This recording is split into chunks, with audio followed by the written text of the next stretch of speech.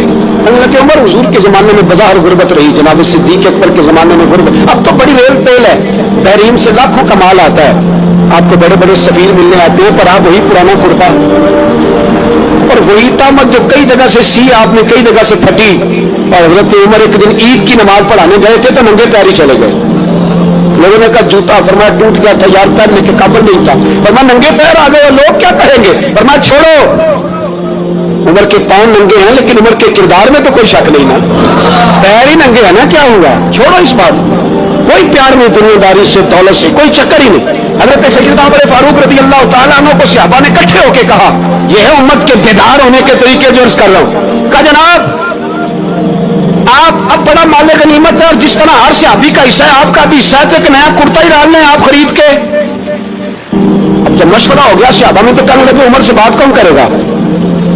نیا کرتا پہننے کی عمر سے بات کس کو برا لگتا ہے جی؟ نیا کرتا کون بات کرے گا؟ حضرت سیدنا علی المرتضیٰ کا انتخاب ہوا. کہنے لگے مولا علی کی بڑی عزت کرتے ہیں, ان سے بڑا پیار کرتے ہیں, ان سے بات کرتے. تو حضرت علی کو بلایا گیا, عرض کی حضور مہربانی فرمائیں. حضرت عمر سے کہے نئے کرتے کے لیے, آپ فرمانے لگے عمر میری بڑی قدر کرتا ہے, بڑی بات سنتا ہے, پر یہ والا کام نہیں میں عمر سے کہہ سکتا, یہ کسی اور سے کہو. تو کہنے لگے آپ رہنمائی کر دیں, کس کو کہیں؟ تو جناب علی المرتضیٰ فرمانے لگے اگر حضرت عائشہ صدیقہ سے کہو گے تو عمر فوراً مان جائے گا, وہ مومنوں کی ماں ہے. صحابہ حضرت عائشہ کے پاس, اماں جی عمر کو بلائیں, ان کو کہیں. بڑے بڑے سفیر آئے ہوتے ہیں, وہی پرانے کپڑے پہن کے بیٹھ جاتے ہیں. اللہ اکبر. حضرت عائشہ نے پیغام بھیجا, فرمایا عمر کو بلاؤ. عمر فاروق دوڑے ہوئے آئے, پردے کے پیچھے حضرت عائشہ کے پاس پچھلوں کے بل, اماں جی دیر تو نہیں کر آیا میں آنے میں, حکم ہو. حضور کے گھر سے پیغام آیا, بڑے بڑے سفیروں کو چھوڑ کے بھاگے.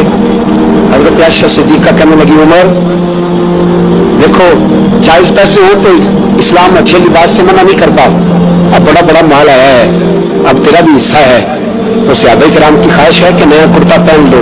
بڑے بڑے سفیر آتے ہیں, حرج بھی کوئی نہیں, جائز بھی ہے, کوئی منع نہیں. حضرت عمر میں گردن جھکا, جی اماں جی, جی اماں جی, جی اماں جی. حضرت عائشہ کہتی ہے بات ختم ہوئی, عمر میں گردن اٹھائی تو عمر کی داڑھی آنسوؤں سے بھری ہوئی.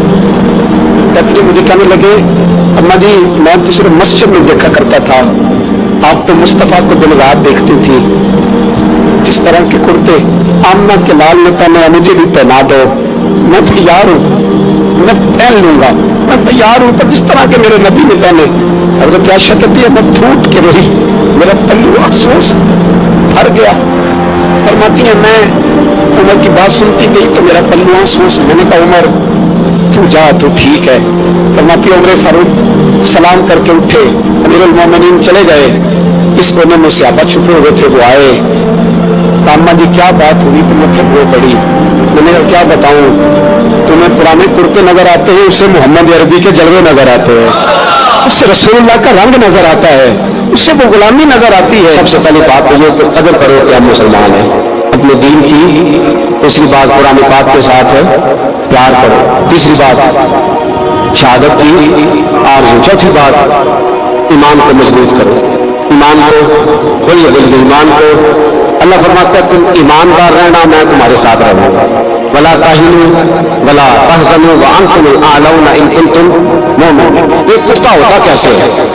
اقبال کہتے ہیں ایسے لوگوں کے پاس بیٹھا کر جو تیرا ایمان پختہ کرتا ہے، ایسے لوگوں کی سنگت میں رہا کر جو تیرے ایمان کو کہتے ہیں وہی ہے تیرے زمانے کا امام برحق، وہی ہے تیرے زمانے کا امام برحق جو تجھے حاضر و موجود سے بیزار کرے اور موت کی شکل میں دکھلا کے تجھے جلوہ دوست. زندگی تیرے لیے اور بھی دشوار ہے، دین کو بڑی ضرورت ہے، بڑی ضرورت، بڑی خاصان رسول وقت دعا ہے امت کو تیری آ کے عجب وقت پڑا ہے. وہ دین جو بڑی شان سے نکلا تھا وطن سے پردیس میں وہ آج غریب الغربا ہے. فریاد ہے اے کشتی امت کے نگہباں، بیڑا یہ تباہی کے قریب آنے لگا ہے. اور ایک شاعر قلم توڑ گیا، کہنے لگا تجھ سے فریاد ہے اے گنبد خضرا والے، تجھ سے فریاد ہے اے گنبد خضرا والے، کعبے والوں کو ستاتے ہیں کلیسا والے. تجھ سے فریاد اے گنبد خضرا، اپنے اندر دین کا درد پیدا کرو، ذوق پیدا کرو، اپنے اوپر مشقت کرے. آج جمعۃ الوداع کا موقع ہے. ہم اکیلے مسلمان نہیں، فلسطین والے بھی مسلمان ہیں، کشمیر والے بھی مسلمان ہیں، بوسنیا والے بھی مسلمان ہیں، افغانستان والے بھی، عراق میں جو لوگ بھیک مانگ کے گزارا کر رہے ہیں وہ بھی مسلمان ہیں. ہمیں کم از کم ان کے لیے دعا تو کرنی چاہیے، ہمیں قوت اسلامیہ کا اظہار تو کرنا چاہیے، قوت اسلامیہ کا پیغام تو عام کرنا چاہیے. کریں گے انشاءاللہ تعالیٰ؟ یہ 4 باتیں آپ کو یاد رہیں گی انشاءاللہ.